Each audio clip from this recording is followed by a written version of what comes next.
What is up, Mets fans? Welcome back to another episode of the Mets'd podcast. Unfortunately, not going to be saying those three magic words that I was really hoping we would if we won this series. But you know what? It was a good heat check.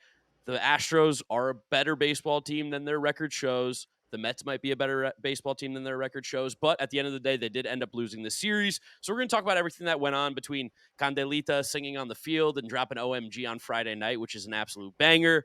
The story of Grimace that continues, and just straight up how the Mets played, along with a prospect report, because we haven't given you guys one in a while. So, yeah, the schedule is completely flipped upside down, but we're ready to talk some baseball with you guys as always. Make sure you are following us on all our social media at Mets'd on Twitter, Instagram, and TikTok.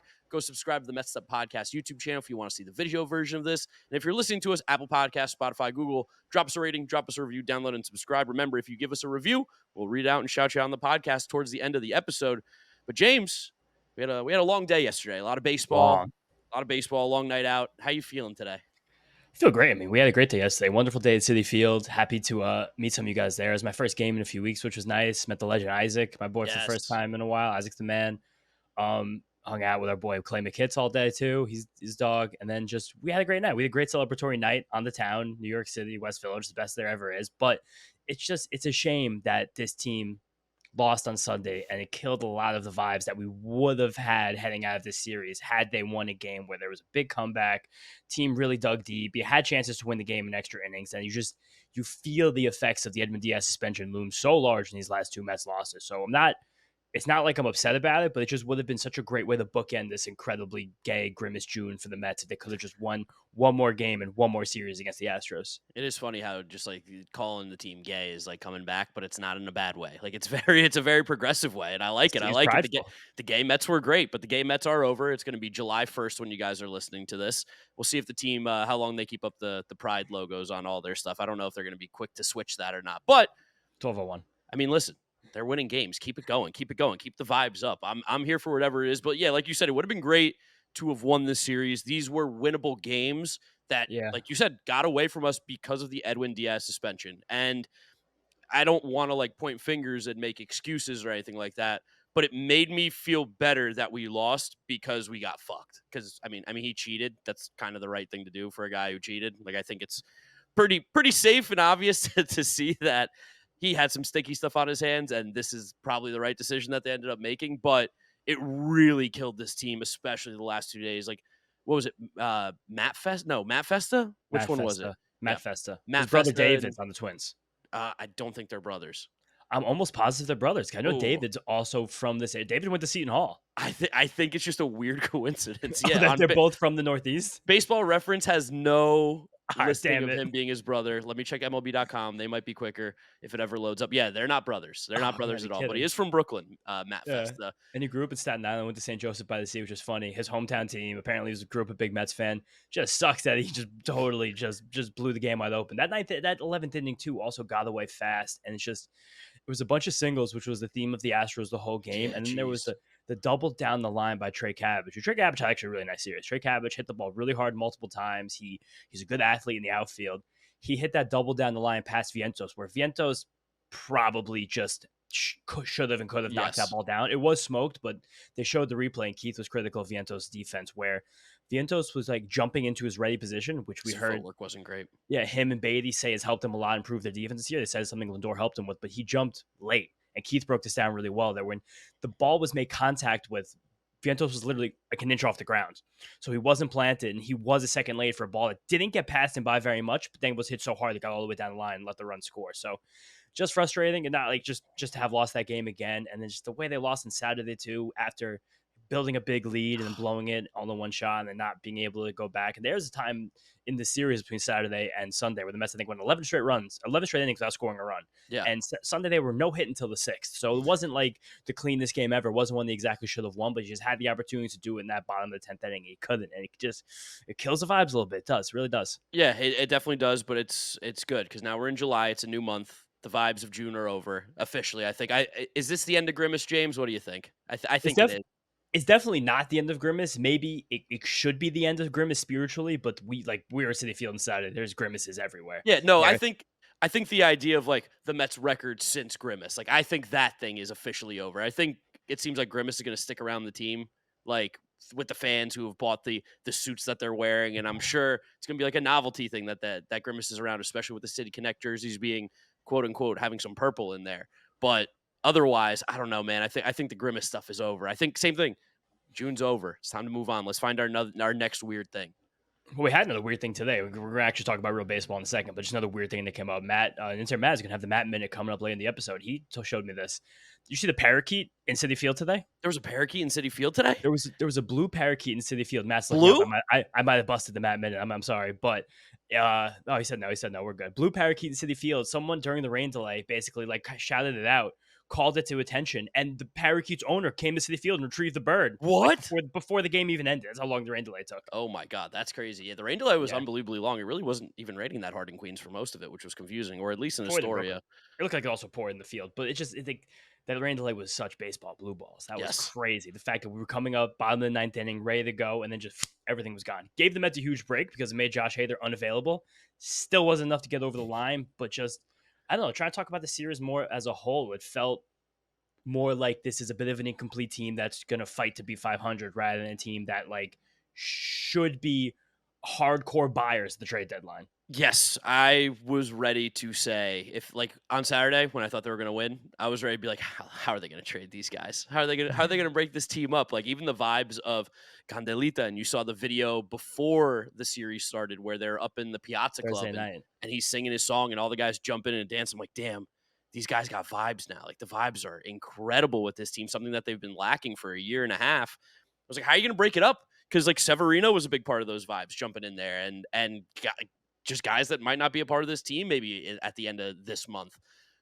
But they lost the series. So that does, I think, kind of take a little bit of a step back. David Stearns, I'm sure, is probably taking a little sigh of relief too, being like, a little less pressure if I do make these moves. My dad dropped a quote yesterday at the game. He said, Stearns has to be so fucking pissed the team got this hot. He was probably so excited to tear down and get his prospects and be fully ready for 25 and 26 like he wanted. But I'm still not totally out on the Mets pushing in a little bit or not trading everybody and every single thing. Yeah. Like, I don't think that Pete Alonso is going to be off this team unless the team takes a fucking nosedive over the next 30 games. Or like a team comes in and is like, hey, what about we give you the number 7 prospect in Major League Baseball? You're like, okay, well, I got to do that then. Yeah, the Mariners could be the team that goes over the top like crazy because he's the one who could dramatically affect their chance of winning a World Series. Lazaro Montes. That's what I'm saying. Or this Houston Astros team that we just saw. They have a lot of their farm system is very good because of what's gone on, like what happened with their penalties from cheating the last few years. But there's a lot of teams that like they probably think we're exactly one Pete Alonso away from having a World Series caliber team in a very wide open league. All right, so you don't think necessarily Pete right now is going to be traded. What about JD Martinez? Because he feels like the guy now. No, that is probably Dead man walking's not the right way because he's playing good baseball, but it feels like he's the offensive piece that gets moved along with Harrison Bader probably as well. He feels like that way pretty obviously, but I think he's taking on almost too much of a leadership role. I think this team has to be 5 games under 500 for him, for any of those guys to be traded. But even Bader. I think all those guys. I think for Bader, for any position player to be traded, the team has to be at least 5 games under 500. For any pitcher, they won't do it unless the team is. How am I going to word this? The Mets have to be more than 5 games over 500 for them to hold the pitchers. But 5 games under 500, that's where the hitter line is. I think that's the difference. Like I think Sean Manaea is gone. I think if Jose Quintana gets a spot for him, someone will take him. If you'll trade him. And Severino is another one who I think also Mets fans probably don't want to hear this. More than likely also gone by the time we get to August. It is. And now we're just talking about trade deadline. We're not even talking about the game. But I think this series kind of embodies where this team is right now in a really exact and obvious way in front of our faces. Yeah, and the pitching I think is the more obvious part to go too, because we have Kodai Senga hopefully coming back at some point. We have Christian Scott coming back up. We have Jose Budo who's going to be coming back up. Like this is going to sound crazy, but like we also have Dom Hamill, we have Joey Lucchesi, we have Mike Vassell, who are all guys in AAA that could be major league pitchers. And no, Severino I think is a little bit different, but that's kind of like Kodai fills in for him and he's much better. But the rest of these guys, like how much worse could they possibly be than Manaea and Quintana? And it's not even that those guys suck, but it's just I don't think they can be worse, really. Yeah, in fact, there's a good chance they could be better. Yeah, they could actually pitch deeper into games and do more. Quintana is interesting because Quintana has made a bit of an adjustment over his last 2 starts. Finally, was talking about this a lot last year. He's been throwing his curveball a lot recently, and it's getting a lot more swings and misses. You guys probably noticed that Quintana's struck out a lot more batters recently. 15 over his last 2 starts. Those 2 starts, he threw the curveball 33% of the time and 23% of the time. Those are his 2 highest marks since like the middle of April in a single start. It's like that's something, and like he has been more effective, but he also wasn't efficient at all on Friday night. He couldn't get out of the 5th inning. Like he was nibbling the zone all night because his fastball and sinker are that bad. And the changeup is still quite good. It's the whole reason he's been this major leaguer this whole career, this crafty lefty. But it's just not. I don't know. It's not a full picture. And even Severino, it's so weird. Like we hit the fever pitch with Severino last Sunday at that Cubs game, national television. 10 strikeouts, like everything went together, and people are like, Luis Severino is one of the best stories in baseball. But again, if you've been watching his team start in and start out, you know that this version of Severino is kind of more like today. Yeah, I'm trying to compare him to a pitcher. It's more like Lance Lynnish. It's more like late stage Noah Syndergaard-ish, where he's just throwing fastball, sinker, cutter, fastball. Not Kyle Gibson. Kyle Gibson uses a lot of off-speed pitches how he gets there. But it's just a maniacally fastball-heavy approach that's kind of built on command and getting weak contact. Severino in this game today, it was insane. 63% sinkers, 14% four-seamers, and 5% cutters. That's 82% of his total pitches being fastball variations. And we talked about a lot of the game yesterday too, that it seems like a thing that Hefner's doing with these guys with cutters. And the Hefner cutter is more of like a baby slider than it is like a fastball variation, but still considered a fastball variation. 82% of Luis Severino's pitches, more than 4 out of every 5 pitches was a sinker, fastball, or cutter. So that to me is a guy that's still just, it's not great. It's just simply good. Like the 3.42 ERA, great. 74 strikeouts and 97 1/3 innings, not great. That's different. And that's like he is a pitcher that's probably pitching worse than his results are right now. But he has such a mentality, such a good athlete in the mound, and he's throwing so hard that he keeps getting away with it. And it's good, but it might not be sustainable exactly the way it is right now. I mean, I'm interested to see what the Houston Astros think about him, because that's a team that could desperately use some starting pitching that is going to be pushing for the playoffs. They will not be sellers. And they just gave a little audition. I wonder if the pitching guys over there are seeing something. They're like, we could fix Sevy. Well, the problem is because it's just that sweeper. You have to unlock that pitch to get that and the slider going, and he did that last Sunday against the Cubs, and that's how he missed all the bats, and that's how he looked so good. But he put it away on Sunday, and he was still effective. And the game was even shitty because he was giving up dinks and dunks and bloops, and that's how the Astros got all their runs. And on Saturday too, even with the dinks and dunks and the singles, like it was unbelievable. Severino got to the 7th inning of this game with 79 pitches. Yeah. And then Adrian Hauser again, bullpen god, had a great 2 innings to get us to extra innings. It was awesome. I was almost pissed that the rain came because I would have let him just go forever with that extra inning. Let it go, Adrian. Yeah, just keep rocking out there. We got Ty Adcock too, who's might be kind of nice. Not that bad. 97 miles an hour. He learned a new color, and he has like a hard gyro slider, 88 miles an hour. That's someone who can pitch in the bullpen. You don't feel like you want to throw up. That's good. Yeah, Festa, I feel like I want to throw up a little bit seeing what happened. Feel bad for the guy, but I feel bad. I don't want to shit on him. Yeah, Ty Adcock, he gave me a little something. Like you said, 97 with that slider, and I don't think he really walks anybody either, which is super intriguing. But yeah, all right, let's talk about the games now. Friday night, Apple TV. Jose Altuve jumps all over Jose Quintana, first pitch of the game. And what was your initial feeling, James? Because mine went off. Fuck, it's over. Yeah, God damn it. I had just gotten off the beach on Friday and came back just in time for this game. My first real beach day of the year. I got so burned, and I was actively like applying aloe and like trying to cook dinner quickly while I was going to start working and watching this Mets game.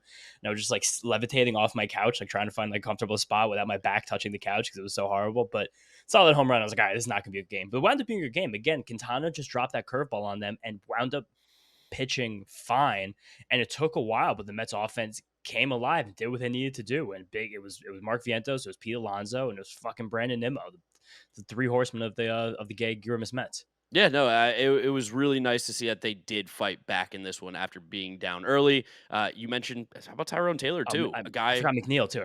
Yeah, McGill with that big 3-run home run, which I still don't really know how that ball got out. I don't think Jeff knows how that ball got out. I was really hoping that this game was going to be maybe the turning of a page for Jeff, because he went 3 for 4, which is not something we've seen almost at all this year, maybe if ever.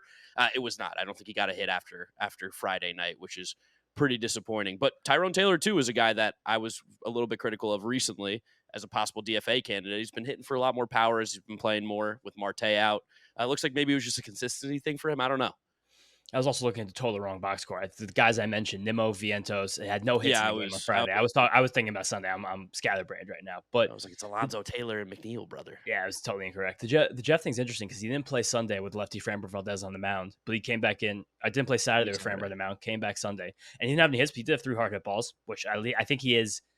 He did look a little more comfortable, a little more confident, and he also looks much better at defense, I think, which is Yes. important.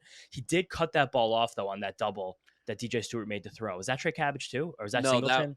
that was I think it was Singleton or Might have been, yeah. Yainer Diaz, whatever Yeah, it was. Yainer. It was I Yainer. It will was say Yainer. he cut it off. I think he had to, though. It didn't look like there was really any mustard on that throw. Okay. I thought the same thing originally too, though. I was like, ooh, Yeah. cut it off like 5 feet away from the bag, but Keith would have made a big deal about it. Keith didn't say anything, so I think that's why it was Yeah, fine. that's true. You are right. And also it's Friday night, and it kind of killed the team for this series, but I think it's a good thing that is part of Carlos Mendoza's managerial philosophy that I think is relevant to talk about because every day we learn more and more about him as a manager, and he's been objectively fucking awesome this year. Yeah.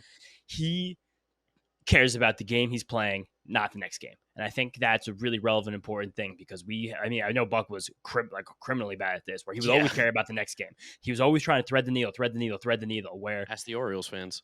Yeah, right. Yeah, Zach Britton, he's ready for the next inning. You don't want to blow your closer in a tie game. How could you? But Quintana gets yanked in the 5th. He can't get through innings. Ottavino comes in, gets out of a jam. And then Dedniel Nunez, who's quickly become the most trusted and effective reliever that's have in their bullpen. He comes out for 2 innings, 30 pitches, and he gives us some traffic, some guys on base, but he keeps the Astros off the board in a critical time in the game that allowed the Mets to jump ahead in that big bottom of the 6th inning. And then he went from him to Diekman, and then Reed Garrett in a 5-run game, which again, that kind of comes back to bite you in the ass on Saturday when it looked like Reed Garrett was kind of gassed.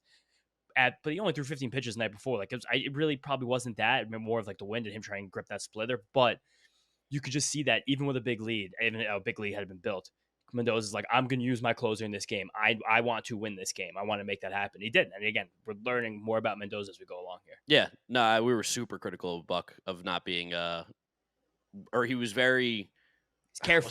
Yes, he was a little too careful. He wasn't reactionary. He was like, I'm gonna wait. I'm gonna try my hardest to make sure Tommy Hunter can somehow get these 3 big outs for us every single time. He's like, no, I know Ottavino can get through the 2nd inning. I know it. He told me he can. Of course he can.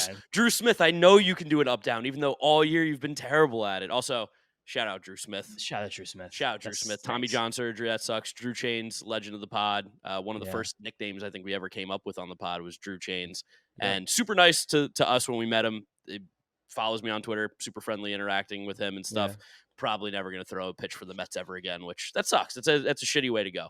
It sucks. It just sucks for him to get Tommy John heading into his first free agency. Because if he could have pitched the whole year with his stuff, he would have at least gotten guaranteed millions of dollars, where now he probably just has to accept like a spring training invitation or something, which stinks. And you feel that this weekend, this series, because I know a lot of Mets fans are critical of Drew Smith and always are, but he is better than some of these guys that have had to pitch. Like, it's kind of like it's the devil you know, where now instead of Drew Smith, you got Diekman and Garrett pitching on back-to-back days, and they're both kind of erratic in a game where swirling winds in Citi Field had to reach like 30 miles an hour. Insane. I've never felt wind like that.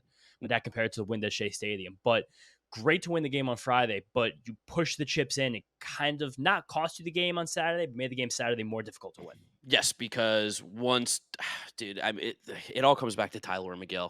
The more and more I'm thinking about it, he did it again. He's doing it again. He's texting me, and I answered, and then he didn't answer back. Like, it's just, I don't know what to do with him. I'm at a crossroads where, like, the fan side of me is like, fuck this, man. Like, figure it out already, enough. And then, like, the rational side of me is like, is this the worst thing ever that he's just this pitcher? I don't know. Like, he 5 1/3 is probably okay for Tylor Megill on any other day besides yesterday, because we had a 6-1 lead. He gave up those 3 runs in the 2nd inning after we took the lead.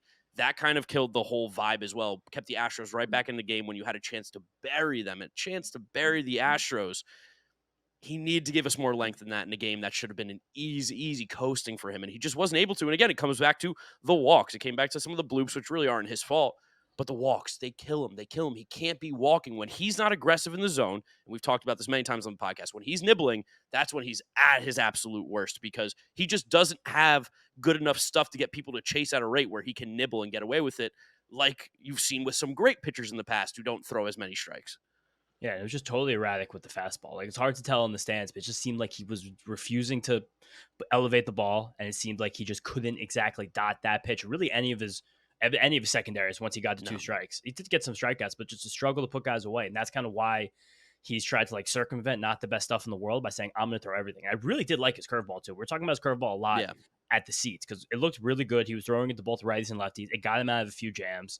It was a really nice strikeout. Yordan Alvarez, that pitch in the first inning where I was like, okay, that's a pitch that looks very legitimate for him. But it's just the splitter, you can feel it coming, but it's certainly not there yet. He threw 4 yesterday, and only one of them was in the strike zone. That one, and he did get one swing and miss, though, but it's still just, it's not, he can't just click it. He can't click into place. It's a very hard pitch to learn, and it's a very hard pitch to throw with no spin on a day where, again, there's like 30-mile-an-hour swirling winds in the ballpark, and you just happen to have a lot of pitchers that rely on splitters that need to get big outs in this game. But it's just, I'm always going to keep giving him chances again for all these reasons. And I just know for a fact that when Tylor Megill is 31 years old, he's going to have an amazing season in Baltimore or Texas, Detroit, Los Angeles. So he's going to go Seattle. He's going to go somewhere eventually and put it together. And it's not going to be with us. And that's going to be the full epitome of the like late night, hey, you up text of the girl who won't give you the time of day, but wants to give you the time of night. And it's just that momentary thing. But again, shout out Ty Adcock for coming in the 6th inning in a jam, getting out of it, and giving us another entire inning and looking legitimately okay doing it. Someone, again, who I think can stay in this bullpen and won't feel like shit about. Yeah, like I'm going to say he seems just like a Drew Smith replacement. Like their stuff seemed kind of similar as well. Like kind of. And it's nice like the end of Pride Month for the Mets to finally add Cock. You need Of course. Yeah, you got to add some cock every once in a while. The problem, though, of course, came with the guys who pitched the night before with the big lead. Jake Diekman, Reed Garrett. Diekman always walks guys. This has always been his MO. We knew this coming into the season. This has also been a problem for the Mets. I think the Mets have the most walks in Major League Baseball for a pitching staff, especially on the relief side. Tons and tons of walks. And that's what killed in this game. We gave up 7 walks in this game. Just simply from the mathematical standpoint, that's like 3 runs right there of just like walk, walk, walk, walk, walk, walk, walk. 3 runs score if you walk 7 guys in a row. So you can't do that. No. What do you know? What was the difference in this game? 9-6, like 3 runs. You can't give away free 90s. And the Mets gave away 7 in this one, which is just kind of inexcusable. Diekman wasn't great. Reed Garrett was really bad, but he just I can't get over the math of the 7 runs. 7 walks equals 3 runs. Like actuarial mark. They need that mind in the front office. Be like, we can't walk 7 guys in a game. Get them out of runs. The analytics staff needs that shit. But yeah, Garrett not getting it out is painful. And I think a lot of Mets fans are starting to turn on Reed Garrett.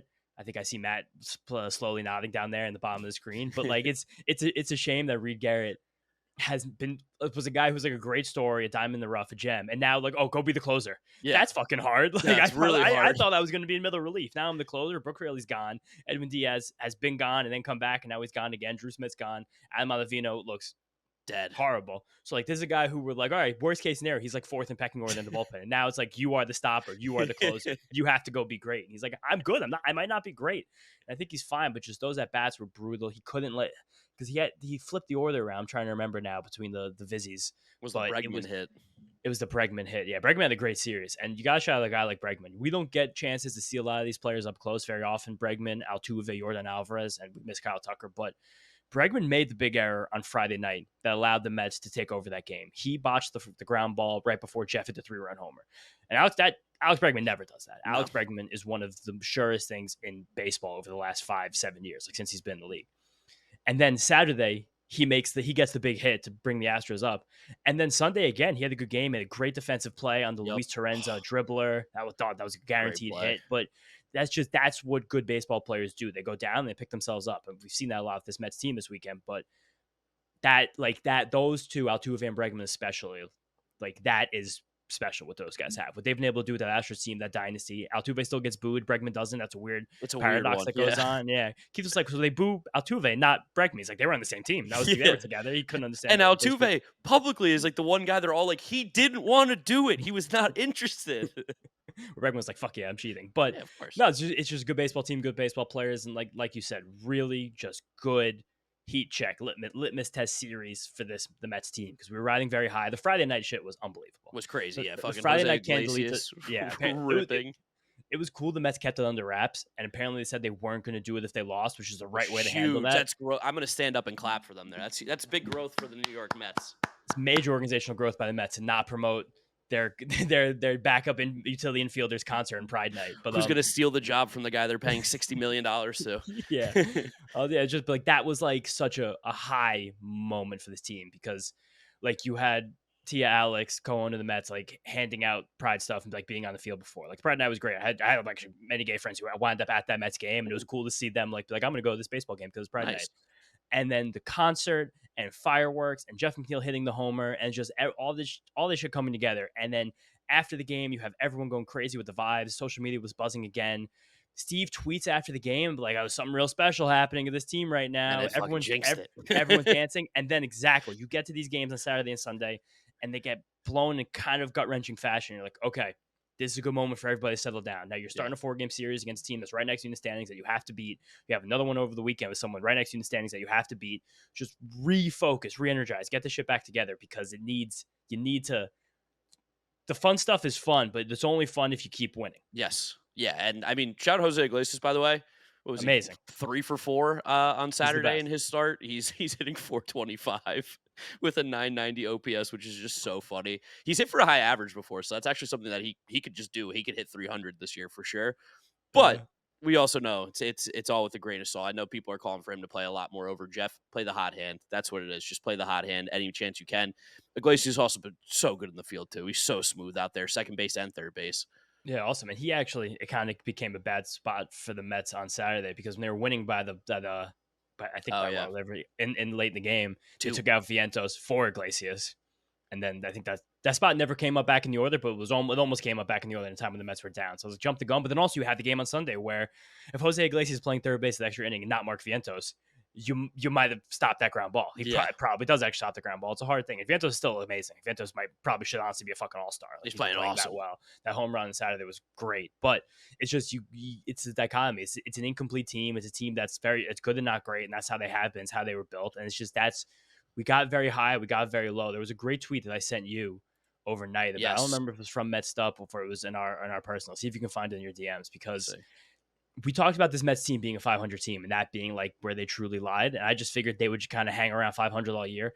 I did not expect the streaks that this team would have. I don't think my heart was even ready for the streaks that this team has put themselves on this year. Did you find that? Where did you send it to me? I sent it from Mets'd to you. You sent it from Mets'd to me? I believe so. I don't know. You might have just shown it to me on your phone. I might have showed you. All right, so I have the stretch. I have it right now. So the Mets this year started 0-5, and then they went 12-3. Then they went 12-27, and right now they're in the midst of a 16-6. Yeah, that's insane. That's for that to wind up one game under 500. It's pure fucking chaos, and it probably does make it more fun, but it also makes a team really hard to evaluate internally. Super. Mark Vientos, by the way, I think has the 4th most home runs among qualified third basemen in the National League. He has more home runs than Alec Bohm, or they might be tied right now. Alec Bohm, I think, might have hit his 10th today. Hit one Sunday. There's no way Vientos even qualified, though. No, he's not qualified. That's why. I meant among unqualified players. Yeah. That's so funny. Yeah. And I want to shout out Nimmo, too. He had such a great game on Sunday. It's amazing to see him blossom into this just fucking monster of a baseball player that he's been at this point. He was so cold when he got moved to third in the order. His OPS dropped to 708 on June 13th. You know where his OPS is after Sunday's game? 802. 815. Whoa, even higher.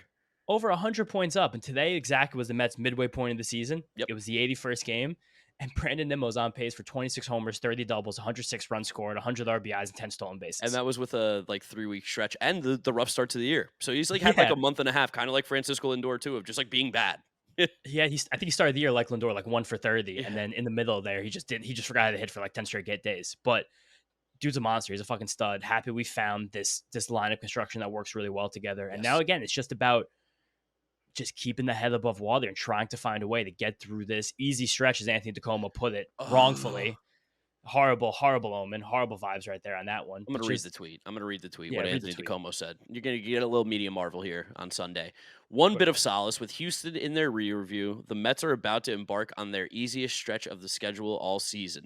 Their next 18 games will come against the Nationals, Pirates, Rockies, and Marlins. 4 teams that are combined 59 games below 500. It is very important to note that those final 2 teams that are mentioned, the Marlins and the Rockies, make up the majority of those below 500. The Nationals are 5 games under 500. They have 1 less win than us. Not that big of a deal. And the Pirates have the same amount of wins as us with 2 more losses. So in total, the Nationals and Pirates combined for 8 of those 59 games under 500. Such a stupid fucking tweet. This is why we hate this bullshit from reporters. This is why Tim Healy's our boy. Yeah, none of this shit. And also the Pirates, I believe, are an over 500 team since Paul Skeens was called up. Yep. And in this stretch against the Nationals and Pirates, the Mets are scheduled to face Mackenzie Gore, Jared Jones, and Paul Skeens. So these are not exactly cupcake games against two teams that are legitimately in the thick of the National League wildcard race, just as much as the Mets are in the thick of the National League wildcard race. Nationals are taking a step back. What? Yeah. These guys are going to be buyers where the Mets are figuring it out because the team's weird. But these are both young teams with relatively cheap players. Like, they're probably going to go buy. I think the Nationals, no. The Pirates, yes. The Pirates, I'm not even kidding. I think I might sprinkle on them to win the World Series. I was talking to you the other night saying that if I was in the playoffs and I ran into the Pirates, I would be scared because Paul Skeens, Jared Jones, Mitch Keller. That's a really disgusting 1, 2, 3. And we know it's like kind of easy to just pull up cheap hitters. They would, I know they have McCutchen as a DH, but like they just need a couple corner guys to mix with the outfield. Martinez. Yeah, but Andrew McCutchen, those two guys just talk hitting forever. But just I hate that vibe because like this Mets team is down a position, it's down a player on their roster.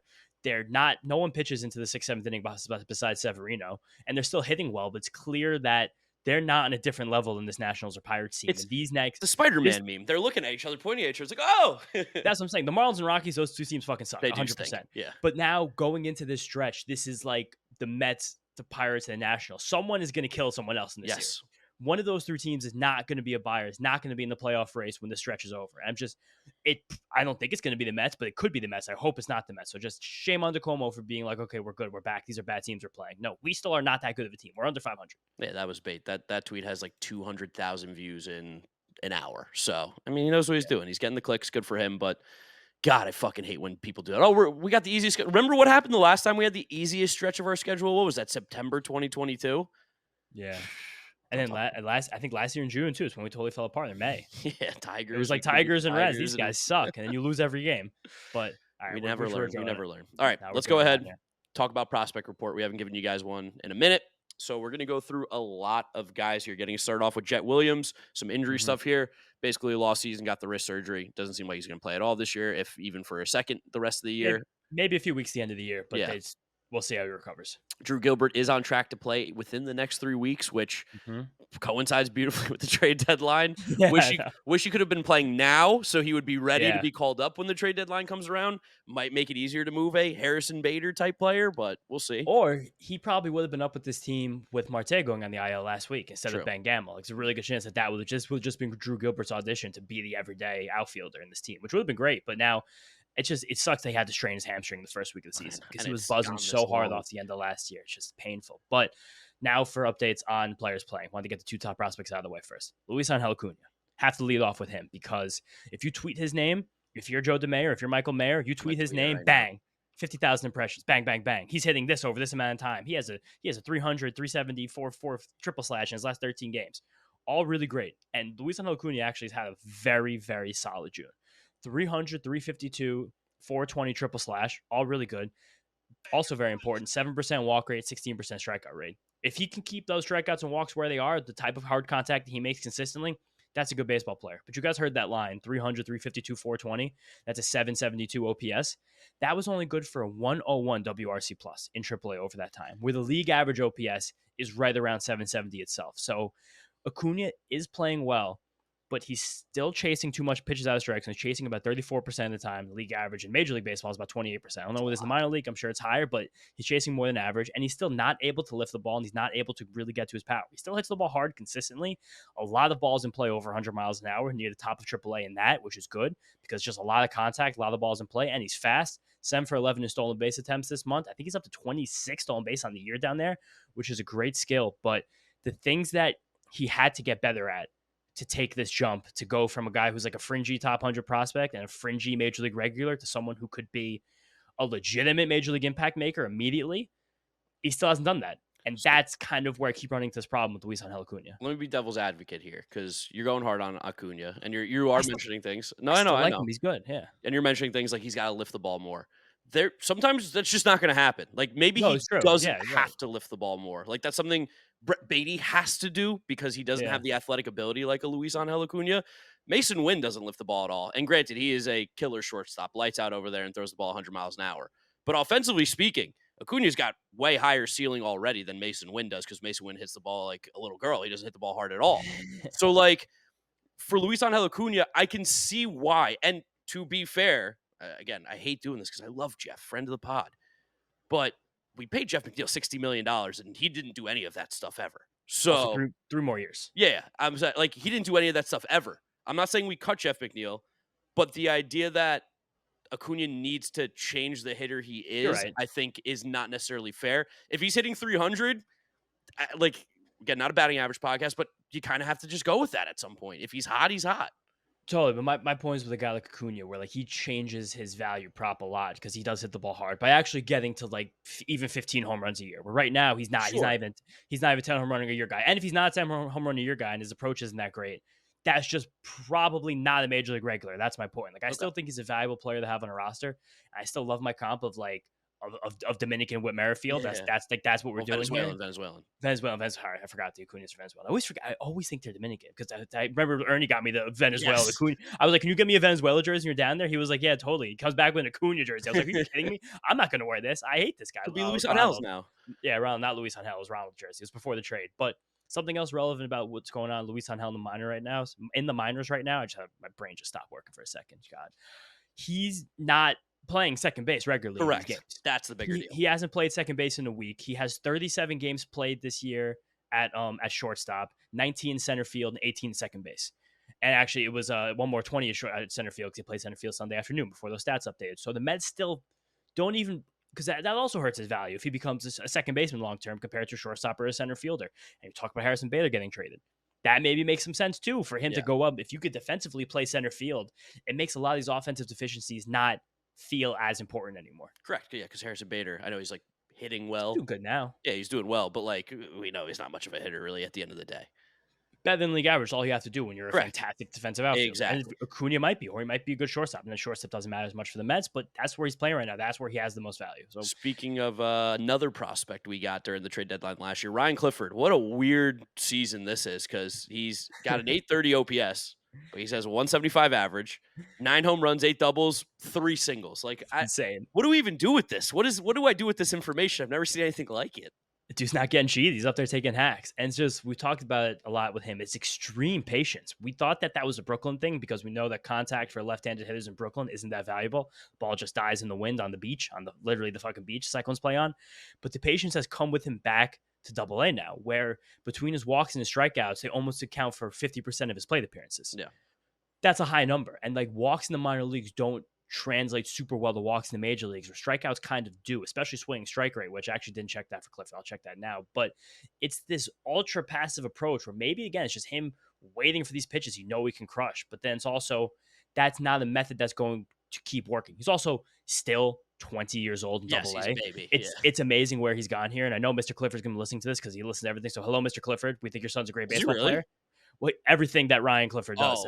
Mr. Clifford is on Twitter being like, great player, which is awesome. You have your dad advocate for you like that. It's incredible. But I want to get the swing strike rate on Clifford here, scrolling, bad podcasting. Can't find it. Where is it? It's not on his Fangraphs page. Usually it's on the Fangraphs I don't page. know how to find that. Whatever. I'll figure it out at some point. But it's a very weird approach right now, but it's still 20 years old in AA, so it's not that big of a deal. All right. Here's your chance, James. Brandon Sproat. Go for it. Dog. He's just a fucking menace. 1.94 ERA in AA, 28.1 strikeout rate, 6.5% walk rate. And he's been getting to 100 regularly in his starts.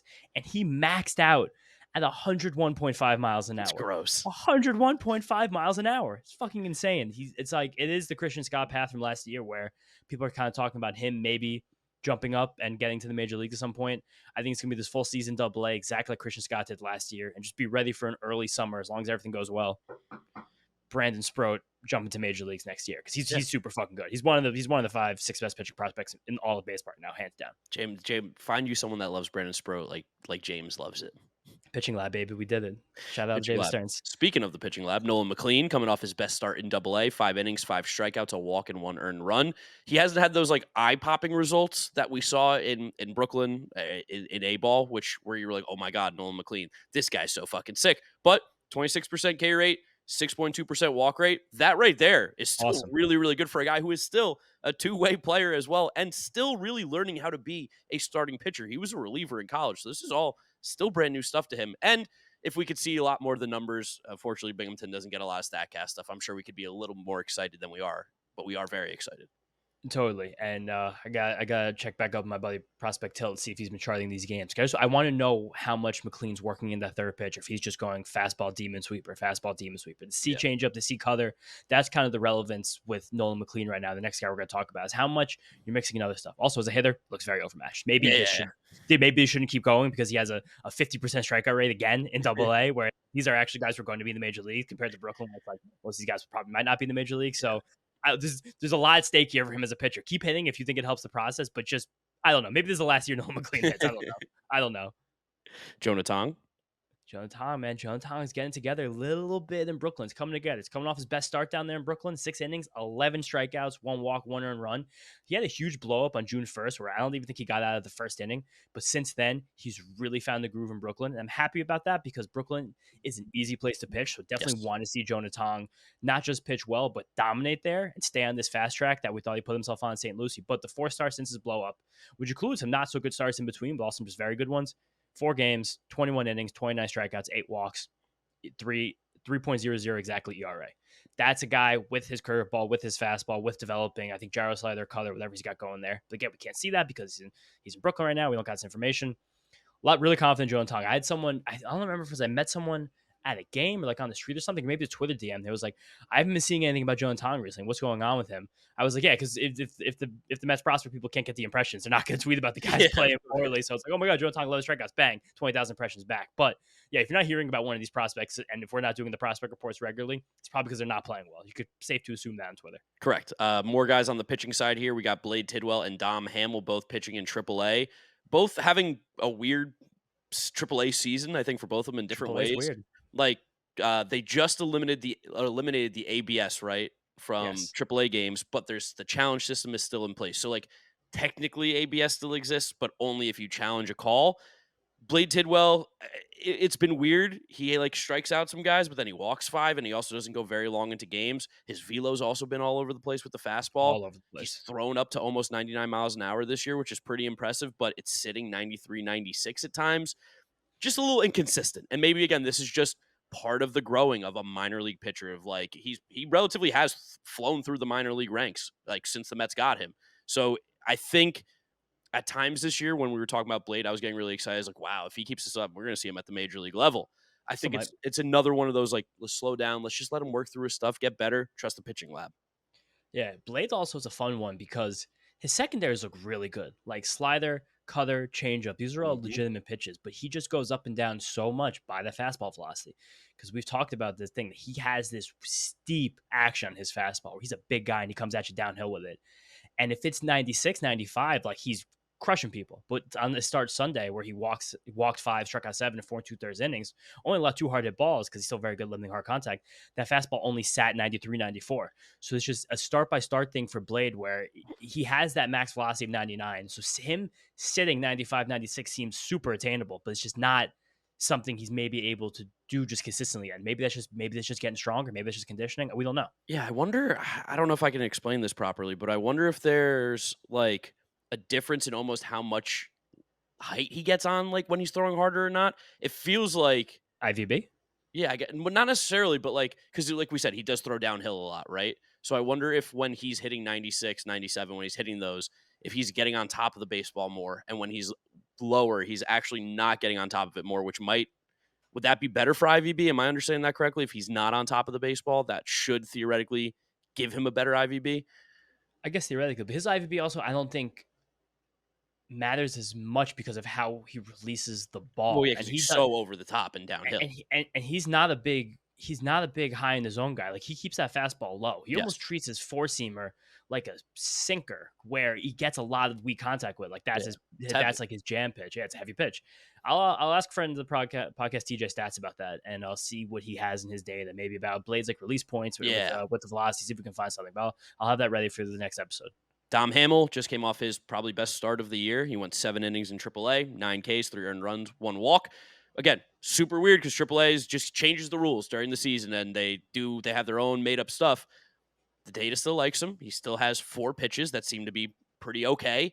He's a guy I think we're going to see at the major league level at some point. It's been a while that we've now had him. I think he deserves a shot here. He's 25 years old too. And once, if we do make trades, that'll clear up 40-man roster spots, Yes. which will clear up spots for these pitchers. You get rid of Shamani, a pitcher will take that 40-man roster spot, and that could be Hamill. But it's probably not going to be Sproat. But that's the concept there. And the data still likes his fastball, still likes his sweeper, still likes his changeup, still likes his curveball. So I mean, that's like I don't care at all about like your ERA in the minors. Like that to me doesn't matter at all. Your ERA, your batting average, I really don't give a shit. Like I just want to see if you're doing the things that are like important, which is like how well your pitch is graded, how hard do you hit the ball, how often you striking out, how often you chasing pitches out of the zone. A guy who does all that really fucking well, favorite of the podcast, getting hot in the real prospect circles now. Jesus Baez called up to Brooklyn. So clap for our buddy Baez. That's the man right there. We love Jesus Baez. Woo. 4 games in Brooklyn. Nothing really going on so far, hitting 294. But he was just too good for St. Lucie, and now he's a real opportunity in Brooklyn to put himself in a different level of prospect than we thought he was. Again, what a shame we don't get any exit deals or anything from Brooklyn. I know, it's terrible. It's so annoying. Like I'm so excited about this guy's growth, and I don't know what happens until someone tells me something. As I'm saying, we have like a year and a half now for him till he winds up AAA, 2 years until we get data again. But another guy similar, Nick Morabito. 40 games in Brooklyn. He's cooled off, still having a good year, playing good defensive center field, using his legs, 290, 380, 370 triple slash. So not a lot of power there too. And when he was in St. Louis, we also didn't hit the ball especially hard. More of just like a twitch. He's so twitched up. They gotta find a way to get him some power. But again, just so young, just get bigger. That's what I'm saying. We also just don't know. We don't fucking know. In Brooklyn, Binghamton, we got nothing. We got no information. We're telling you what you guys can find online. We're still happy to tell you. We got information on AAA though. Brett Beatty might be the best AAA player ever. I mean, he's going to be hanging up his jersey in Syracuse till the end of time. It's so frustrating because we love Brett Beatty, and I'm like, there he is. This is Brett Beatty. And then he comes up to the majors and you're like, no, where'd he go? Like, where are you, Brett? We miss you. In the 18 games he's played at AAA this year, 8 homers, 4 doubles. He's played 5 games at second base. So Sunday again, he played second base. That was his 5th game. So it was 4. So I gave a little bit of everybody relax. Like, I don't know how real this second base thing, how quickly it's going to materialize, if it ever does. But they are trying it. They are trying it. It's really hard to turn 2, and I think that's going to be probably the biggest thing for Brett Beatty, because you used to be able to put Mike Moustakas and Max Muncy and play those guys at second base because you could play the shift and play them in shallow right field. Now you have to be able to turn 2 as a second baseman. That kind of kills it, but he's a good enough athlete where I think he could learn it at least. And his hands and his feet have gotten so much better over the last year. I think he can too. But like you're probably looking at like who's the best defensive second baseman we think that he could become. Like Jonathan India, like a much worse version of Jonathan India. Jonathan India is too smooth. That's disrespectful of Jonathan India. He plays that position. I don't know. Like the best second baseman he could become defensively is like probably Max Muncy. Like I don't know. Yeah, like, I guess that's true. Mike Moustakas. Murphy? Daniel Murphy. I guess. Yeah. Wilmer Flores. I don't know. It's such a shame. 3 years these prospect reports. We're back talking about Brett Beatty. It fucking sucks. But someone who I'm really excited to talk about, someone who's like the next big Mets prospect probably to watch. These next 2 guys actually. Simon Juan and Boston Barrow. Simon Juan is in the complex with the Mets right now. Boston Barrow is in St. Lucie.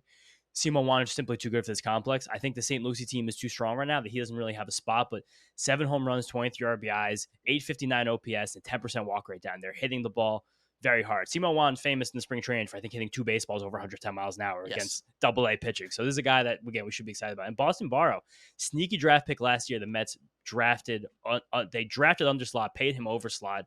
Nice 10% walk rate, playing third and shortstop with 755 OPS. I think as a 19-year-old in St. Lucie. So relevant as a good athlete, big kid. Good to see him playing well down there. Yeah, and he's been playing third base and shortstop. Mets seem to just have a lot of those positions, third base and shortstop, which that's what I want. I don't want the Mets drafting first baseman and second baseman. I want everyone in the organization to be a center fielder or shortstop. Or catcher. Enough, that's it. Yeah, and then you know what? They fray off from there, but that's where everyone starts. Yes, so good on those guys doing well. 8th round pick Boston Barrow last year, so that's really impressive. Now to talk about some first round picks of the New York Mets and some other former big prospects. Kevin Parada. It's tough. We probably should have known when he plummeted in the draft that there was something that we were missing. I'll give James his flowers here. He said he's Kevin Plawecki. He's like, that's like his best case scenario, and it's kind of feeling like that. He's just not really hitting at a high enough level to warrant any sort of excitement whatsoever. No, he's striking at 30% of the time when his whole calling card was supposed to be like coming in as an advanced hitter and let the defense kind of catch up with it. And he's just not like Yeah. that. And it's a shame. But again, it felt like that. And the Mets knew they could sign him at cost in that draft with the 2 first-round picks. So that was them kind of playing with their bonus pool a little bit. And we're getting up in the MLB draft soon. We should probably find someone who could do like bring on for an MLB draft interview. We got to think on that. We could probably find someone. And the role, and Maddie's not a draft guy, remember? Oh, that's right. Not He's a not a big draft guy. Not a draft guy. I'll find someone. I got draft people who maybe don't hate me at too much. Yeah, maybe they do. We'll get someone in the Rolodex, but it's just the product thing's annoying. And then another one, Colin Houck, another 30% strikeout rate, just looks a little overwhelmed. I don't know. Is he St. Lucie or is he complex? He is St. Lucie, so we can get some numbers on him if we dive deeper. But right now, again, striking out 30% of the time, just looks a little overmatched. And that was something that Matt Eddy told us. They're like they like the build and the frame and the structure of what Colin Houck can do, but there does need to be growth of him as a baseball player. And again, probably why he dropped a little bit too. Definitely, and it's paid him a good bit of money. He but was, those he two was guys mocked to go like top 10 almost to the Diamondbacks a lot last year, and he fell right into the Mets lap, and it was like, oh shit. And then you see this again, not giving up on him. He's fucking 19 years old and like playing. Child. So he's probably living on his own for the first time ever in his life. Like there's just a lot younger. of things. He's younger than our intern. Yeah, literally. So like I'm sure there's a lot of changes going on, but just to note, he is struggling big time. And then last former big prospect that the Mets had, our sweet Prince Alex Ramirez. It's just not happening. Now, this is what's fucked up. He's walking 10% of the time. He never walked, but he's just not doing anything else. No, I was going to push back on you, like being critical, because I do think that this is the most encouraged probably been about him in like a full year, where he seems to just be a demon on the base pass. 25 steals in 65 games at Binghamton, which is insane. And also just the fact that he is finding those walks. The strikeouts haven't ballooned at a much higher level. And he's 21 in AA, which is like a 23-year-old league. So it's like I've heard someone do research on this, that for every year below the average age, you can basically tack on like 10 to 15 points of WRC plus to be about what your true talent is. So if you add 25 points WRC plus and he becomes like a 110 guy, like that's still not great, but that's still a guy who is playing center field, who actually might be able to handle that position again. They're yo-yoing him so hard if he can handle center field or not. And we just don't know. But they keep throwing him out there. I think that's relevant. So there might still be, again, this is not going to be a superstar anymore. This is not going to be like a top 20 prospect, but there might still be like a useful big leaguer in here. A guy who becomes Tyrone Taylor, so you don't have to go trade for Tyrone Taylor. I was just about to say that. Damn it. Took it out of my head. That's what I'm saying. It's like a good athlete, guy who can play center, but looks really good in the corner. Fast as hell, steal bases, and run into one now and again. Like, and Tyrone Taylor's what, 30 now? Yeah. I think by the time 9 years, Alex Ramirez will probably put on some weight and add some power to that frame and have a lot more experience under his belt. So it's just the kind of things that good organizations do, so you don't have to go pay for your backup outfielder. You just have your backup outfielder. Yeah, we knew the farm system was depleted from the old organization, how they ran it. So at least we got some guys there. And then the last and final bit of prospect news in this lengthy prospect report: Christian Scott allegedly back on Tuesday. So excited. I can't wait for Christian Scott. Mark and I were drunk on Saturday. They like thinking about taking a train to DC or renting a car. Yeah, we're like, why don't we just rent a car? Like, oh, such a good idea, bro. Like that's like classic, like 1 a.m. That's a big me and James thing too. Like we get to drink and we're like, where can we travel to watch sports? Yeah, who can we go see play? Not in New York, but that's a good way to put a nice bow in this first lengthy prospect report in a while. Really happy to do that and give that to you guys. We've gotten just such great feedback on Prospect Report and Media Marvel, so happy to actually have a couple of things that we do in this podcast regularly, which is kind of funny. Which is nice. Yeah. And this now leads us to the much anticipated debut of Mr. Matt, the intern. Matt, welcome to the show. How's it feel? How we doing? It feels good. Keeping the vibes up after a tough weekend, but trying to keep the vibes up. Matt, I know we're gonna give you the Matt minute here, but I wanted to just give you the floor for like a minute here. The first a different Matt minute. Just tell the people about yourself, tell them about your Mets fandom, tell them what you're doing. I gave you a little intro last week. But yeah, give a little intro for yourself. To the yes, people. I mean, I've been a Mets fan since literally as long as I can remember. Just like absolute freak Mets fan. Like they've been my favorite team for as long as I've been alive, really. And so, I mean, really excited to be here, able to contribute to this now. I'm currently a senior at Butler University. I know James said that last time. Working on becoming a professional baseball broadcaster. Doing some play-by-play this summer as an intern. So just trying to keep working and keep grinding, keep getting better. Hell yeah. We love to see it. That's all we got to do. All right, Matt, cousin. Take it away. Give us the All right, so I kind of want to go back to Friday night with the whole scenes after Friday night's game with Iglesias performing OMG on its release day, and how the vibes are just so high after that. And like obviously the people on social media talking about the Mets and the Knicks with this whole power of friendship, and the Mets are High School Musicaling their way to wins. And I kind of think that even though they lost these last two games in sort of a heartbreaking way, I think that the vibes in the clubhouse are not going to be shaken at all. And I think that all sort of culminates with the Jeff McNeil 3-run homer. The struggling Jeff McNeil, who has Jose Iglesias coming for his playing time, couldn't get in the dugout fast enough to go hold up the OMG sign and pose and have just an iconic picture, which I'm going to flash up during editing for YouTube that everyone can see. And so it's just huge to see that, supporting a direct competitor for his playing time, and that the team is just so close-knit and that he's willing to support the vibe the way they are. Also note, OMG by Candelita peaked at number 12 this morning on iTunes Top 100, now at number 22. Nice. So I would say just keep streaming OMG, keep the vibes up, and just stay hot going into July and into the All-Star break. The biggest thing with OMG, thank you. That was a great Matt Minute, Matt. I think you even had a couple more seconds on the top. We're going to keep doing the Matt Minutes every Sunday, and Matt's going to have just a minute of creative free think playtime. See whatever you can do to the people out there. But the song OMG is fucking sick. So it's an amazing song. This wouldn't be such a phenomenon, I think, if the song was mid. But I think the whole team's like, this song is amazing. And I always like literally listening to it unironically. Like I'm like taking a shower. I'm like, I got to put on OMG. Like this song is really good. Because normally, like, there's been a bunch of other players on different teams that have made songs. Like, Yohan Moncada made a song. Disaster Personnel is actually a banger as well. People just don't know about that one as much. Pedro Sproat made music. Jose Reyes made music. Marcus Stroman makes music. Like, there's a bunch of other players that make music. This is by far, I think, one of the best player-made songs that I've heard. I started listening to it, like, before games as a hype-up. Sort of like Baba O'Reilly, if you're a Ranger fan for the playoffs. I started listening to OMG before games. Yeah. I also know these Mets like culture things like really permeate the rest of the world. When my roommates who don't know anything about baseball start to ask me about it, Saturday morning, my roommate comes to the kitchen. He's like, "You have to tell me what's going on with this Mets song. Like, what? I need the backstory of this." And I was like, "Yeah, well, this guy is a music maker, and he was like maybe not going to retire. He's going to not play anymore. He didn't make team out of spring training, but then he kept grinding, and then he came up, and team started playing the song, and they really started to like it. And now it's just came into this whole incredible thing. It's hard to explain that to someone that's not a Mets fan and make us sound not psychotic and insane, but just a Mets moment that like us and even people who were at the game on Friday probably never forget if they were there and were able to watch that performance happen live after that big win.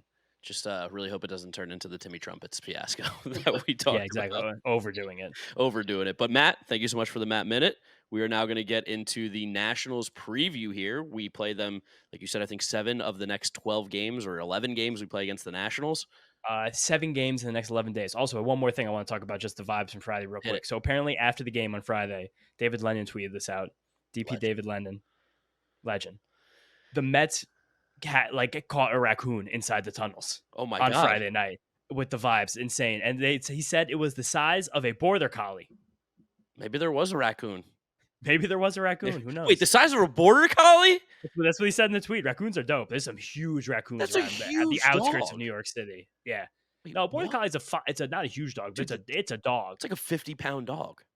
Yeah, a 50-pound raccoon could take a life. That thing is the mayor of New York City. I just give it that. Him and the rats, they run the city. I would love to have a 50-pound raccoon like right here, just like holding those. Domesticated, clean. I'd love to just have a 50. I'm so deep into raccoon memes on Instagram. They're everywhere. 2 things about raccoons before we get going into this. One, when I went to the University of St. Andrews, one of my cousin's friends has a pet raccoon, not in St. Andrews, but like back home. And I saw the videos of it. They got little hands. They can like just hold. They're amazing. Things. They're so cool. And now my TikTok is all just pet raccoons. And I gotta say this, they're just like significantly cooler cats. They're awesome. They have opposable thumbs. I got hip to the raccoon game in college. My roommate and I we were really into the idea of getting an exotic pet because that's just what you think when you're 20 years old. Like you can handle that. And then like we just wound up just getting lizards, which is cool enough. But I love Manny. Manny's the GOAT. But we got hip because we saw a video of a raccoon sweeping. Like a broom, just sweeping. And when you live in Ohio, if you go on Ohio Craigslist, people are selling exotic animals left and right. We had our finger on the button to get a domesticated, de-smellified skunk. We were ready to go. Oh, that's crazy. We looked deeply into it. But a raccoon was the dream, but we were going to settle for a skunk, and we wound up kibosing the whole plan. But raccoons are amazing.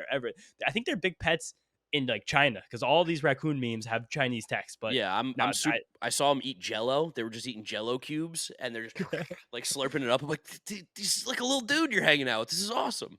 They're also just like really fucking cute. They got nice little faces. Cute little animals when they're not rabid. Yeah, when they're not rabid, good rifling through trash. My one uncle in South Brooklyn a couple of years ago, he found a full family of raccoons just living in his walls. Whoa! They were just like missing food, and cabinets were open. He thought it was like his 2 grown adult sons just were getting up and eating in the middle of the night, and then found out all these family raccoons were living in their walls. Dang! All right. Well, the raccoon, it's come full circle now. Everybody should go out and get a pet raccoon. All right, let's go ahead and do this Nationals preview here as we're coming up on an hour. The Nationals have been playing not as good baseball as they were when we first were. Well, I guess we beat them. They played amazing. Now they're playing poorly again. They've lost, I think, 7 of their last 10 games. That's at least what MLB.com is telling me. But there are some things to talk about with this team. Jesse Winker is back. I mean, he's just a good baseball player. CJ Abrams, kind of back too. He got a little bit cold.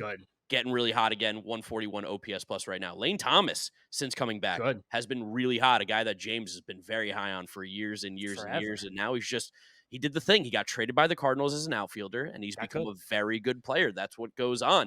They also got Harold Ramirez. They got him playing. They got him from the Rays. You know he's a good little ball player.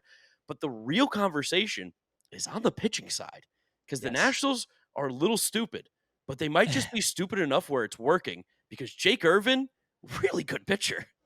They might have turned a corner. We always like to joke about the teams that have XL and don't have XL, and we use the Nationals, our team that like kind of is known around the league as not being that smart. But all of their pitchers are kind of pitching over their skis right now. It's turned them into a legitimate team. I'm not going to say they're like a playoff caliber team, but they're like an actual team now, which is not something they could have said. And Jake Irvin's been amazing. Jake Irvin's been kind of one of the... him? Yes, well, it's a 4-game series, and Patrick Corbin pitched on Sunday, sadly, so we're going to see everybody except Patrick Corbin, which sucks, the one guy who's terrible. I know. I'll drop you the pitching matchups right now, but Monday night, ace-off, David Peterson versus Mackenzie Gore. Ooh, yeah, we got to Mackenzie Gore last time. First-round lefties. Yeah, that's true. Mackenzie Gore is super good. We got to him last time, and he's kind of been hot and cold since the Mets hit him hard at that start, but he's fantastic pitcher. He's blossomed into a legitimate ace this year in the Dynasty League. I just traded Willy Adames for him, and I was very happy with that. Willy Adames does not have a hit since the trade was made, which is crazy. Yeah. No, but yeah, Peterson Gore. Tuesday's the game that we're rumored to get Christian Scott to get slotted into, so the other guys can have an extra day off. So that would be Christian Scott versus DJ Hers. Wednesday would then be Sean Manaea versus Mitchell Parker, and then Thursday, 4th of July. I'm not even going to call this a matinee because this is like a breakfast game. Yeah. 11 a.m. The Mets are playing at 11 a.m. 4th of July, guys. Everyone be super aware of that. That's going to be Jose Quintana versus Jake Irvin, another ace-off. I will say this. I love it. I love an 11 a.m. game. That's awesome. I hate it for us with the podcast on 4th of July. I would have loved that we could have like podcast the day before and then just like gotten obliterated on the 4th of July. Yeah. We'll talk about honestly, I don't know if we're going to do an episode that day, depending on what we do to come out for a dead Friday. Goes. Yeah, there's a good chance that, just to give you guys some housekeeping before we keep going into the series, that Mark and I will record a YouTube exclusive, either a quiz or a bracket or a big trade deadline preview to be released on Friday, and then maybe just do a mega episode that comes out Tuesday, July 9th. Like take a little, because the Mets go right into a 4-game series, the Pirates right after that. Because it's weird, I think, to release an episode on Friday, July 5th when the Mets play another game that night. Yeah. You know? I don't know. So we'll figure it out this week, but we will give you guys a second piece of content this week, guaranteed. Don't know what's going to be yet, if not a third piece of content. But just we might take a weekend off from the podcast next weekend and be right back with you guys after this Pirates series. But unless something big happens, unless we gotta get on the mics, or maybe we just go on. I don't know. Maybe we do something else in the middle of the week. I don't know. We'll figure something out. Maybe we do a live stream or something this week. I don't know. Maybe we do something. Okay. Maybe we give you guys another piece of content without like an actual episode coming out next Friday. But yeah, we'll get creative. Jake Irvin's been awesome this year. He's been a revelation. He has a really, really good curveball. He throws it basically exactly as much as he throws his fastball, which is fine. And he mixes a sinker off his 4-seam fastball and a cutter. So he kind of just bothers hitters and then drops the hammer on them with the curveball. And he's been, I think he has like 13 quality starts this year or something, like near the top of the league. Really, really good. He was in my big thread I did last week for unheralded breakouts. And then Mitchell Parker's another guy who's super interesting. He came up and immediately in his first 3 starts, I want to get it here because I don't remember who exactly it was against, but I was like, oh my God, it was the Dodgers and the Astros, his first 2 starts of his career. 12 innings, 2 runs, 12 strikeouts. I have a weird. I was weirdly all over Mitchell Parker in the 2020 draft. I went back and looked at videos, and I was gushing over Mitchell Parker. And you want to know what? I don't know why. I wish I could take more credit for it. It's a good curveball. It's a splitter and a curveball with a four-seam fastball. That is the four-seam fastball is not. He doesn't throw it hard, but it has fine action. Like it can live in the top of the zone even at 93 miles an hour. But to have that curveball and that splitter breaking off it, this is just a pitcher that can get righties and lefties out pretty evenly also, because those two out pitches are good. Looking at this team, they have 4 left-handed starting pitchers right now of their 5, which is also kind of bizarre. Yeah, that's kind of weird. It's Jake Irvin's a righty, so before. Yeah, that's wait, is Mr. Parker righty? Yeah, Mitchell Parker's lefty, Mackenzie Gore's lefty, wow, Corbin, and DJ Hers. Yeah, DJ Hers is weird. I think DJ Hers might be the worst of this group, but he had like the biggest prospect name. I don't know. He doesn't throw a lot of strikes. He's got no eyebrows. No eyebrows. Mackenzie Gore is fucking awesome. Mackenzie Gore, he had a moment last week or 2 weeks ago now where there was a miscommunication between him and Nick Senzel, and he tried to fight him in the dugout. Yes, so that's fucking dog. This guy's got juice. And another huge thing happening for the Nationals this week, happening Monday, massive event. James Wood, the centerpiece. Besides Mackenzie Gore and CJ Abrams, the minor league centerpiece of the Juan Soto trade is going to make his major league debut. He's incredible. He had like 1,000 OPS. I think a strikeout rate under 20% in AAA. I think that he may have a wide range of outcomes in the major leagues, but in terms of upside potential, he could have one of the highest potentials of any minor leaguer in the league right now. I think he has the potential, if things hit right, to be a top 5 player in Major League Baseball 5 years from now. He has that possible ceiling. I've been all over James Wood since the day I saw him, and I'm going to send this to you, Matt, and you can put it in the video. He hit one of the most impressive high school home runs I've ever seen. James Wood, by the way, is 6'7". 20? So keep this in mind. He's 6'7". There was a pitch above his head that he hit a nuke with a wood bat as a high schooler, an absolute bomb. And I was like, who is this man? Found out his name's James Wood. He got taken in the second round of the MLB draft, which at the time I was like, I can't believe this guy isn't even a top 5 or top 10 pick. But you had to buy out college. Yeah, that's why a lot of those guys dropped, especially because the physical tools were insane with James Wood. It was always about him putting it together to be like 6'7". And there was swing and miss concern. Like he's gotten better. Yes. He's somehow, some way, but from last year, this year, he was striking out 30% of the time in AAA. Now it's under 20. If it clicks for James Wood, this is someone who could win an MVP award. You're right about that. Hot take here. Do the Nationals have hitting development down pat? Because I mean, Bryce Harper, Juan Soto, CJ Abrams, they fixed a little bit. Like, I mean, maybe, or they're just really good at just finding generational type players because they can't fill in the nooks and crannies, but for some reason they keep getting these left-hand. Maybe it's just lefties too. Maybe it's these left-handed hitting monsters. Because Dylan Cruz has also not been tremendous in the minor leagues, but he keeps getting pushed up. Apparently, Dylan Cruz, people around him are not great. Apparently, there was some nefarious actions between him and the Nationals, like because he got promoted quickly without really having the stats to back any of it up. Apparently, there's like a demand for him to get to the major league as soon as possible.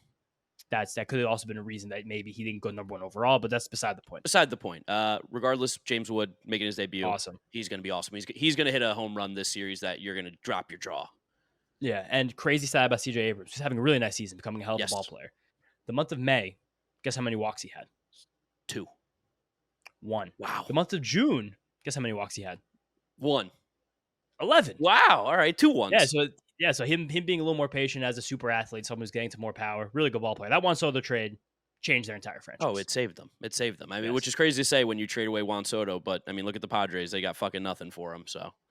Yeah, literally. All right. That's what we got. We got some reviews to read from here. I believe we did 3, actually. We did Evan from Philly, I think was the last one, right?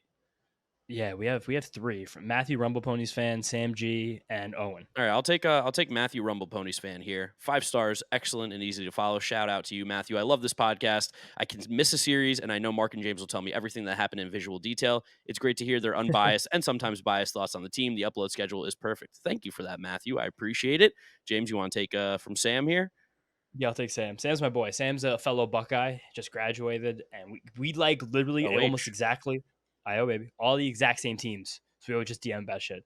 Mark and James, congratulations on 300 episodes. I've been a listener since pretty much day 1 and can confirm that I've never missed an episode. You guys provide great insight, win or lose, and I believe are the best Mets content creators out there. James, been DMing on X for about, I don't know how long. Wait, I lost my brain's not working. Bad reading.